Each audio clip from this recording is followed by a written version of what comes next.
I was 13 years old when I stopped trick-or-treating. The other kids weren't so eager to give up free candy, but something happened that year. Something awful. My friends Owen, Drew and I were out trekking for candy when we came to a house that had a big bowl of it sitting on the porch. A sign above it read, "Please take just one."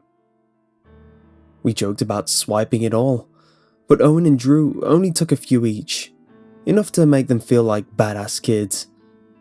I'd always been afraid to take more than one because I was intimidated by authority. Sure, it was just a sign, and it usually meant that the owner wasn't home, but I was a timid kid who always did what he was told. Owen and Drew explained how that house did the same thing every year and that people rarely saw the guy who lived there. They dared me to do what they were too chicken to, so I decided to see what it felt like to do something naughty. We looked around to make sure no one was watching, and I poured the contents of the bowl into my bag. The three of us ran down the street laughing and shoving each other. Part of me expected someone to chase after us. In hindsight, I was right to be concerned. At Owen's house, we dumped out all sorts of our yummy treasures. I tried to offer him and Drew some of the contraband candy, but they refused. I remember Owen saying, "That's all for you, dude," and Drew shouting, "I don't want any of your tainted treats." Granted, they weren't entirely serious, but I was annoyed that they weren't sharing in the responsibility enough to go home instead of sleeping over. That night, I was torn from a sugar-fueled dream by a hand over my mouth and a knife to my neck. The skin was rough and the blade was ice cold.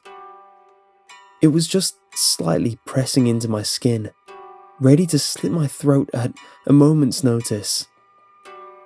My body went stiff. I wanted to scream, but then a gruff voice whispered, "Don't make a sound." At first, I didn't realize what was happening. Were we being burgled? Then, I got my answer. "Can't you read, you little turd?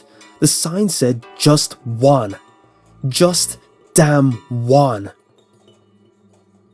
I'll never forget those words and the sickening smell of his breath. He went on to explain how every year he would catch kids taking 2 or 3 pieces of candy, which always infuriated him. It wasn't until I took the entire bowl that he finally snapped. Why did I do something so stupid? I was terrified and humiliated at the same time. "You like candy?" he asked me. So I shook my head as much as I could despite his hand pressing against my face. He then removed it, still holding the knife to my neck, and proceeded to shove unwrapped candy into my mouth. I tried not to inhale, but I couldn't help it. I could feel things pushing against the back of my throat as I whimpered and drooled. I started to gag, but he put his hand back over my mouth so I wouldn't cough anything up. I truly believed I was going to die, and I feared for my friends as well. My short life flashed quickly before my eyes. All I could think in that moment was, how could an adult hate children this much?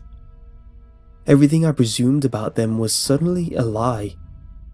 They weren't infallible, and their authority wasn't always law. Fine, so I took this guy's candy. Did I really deserve to die? As I contemplated this for the first time, expecting to suffocate to death, my father rushed into the room, grabbed my metal desk chair, and beat the living daylights out of this guy. I never loved my dad so much as I did that night.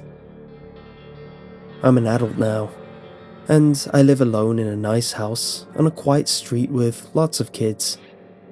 Every Halloween, I leave a basket on my front step full of candy with a sign that reads, "Take as many as you want."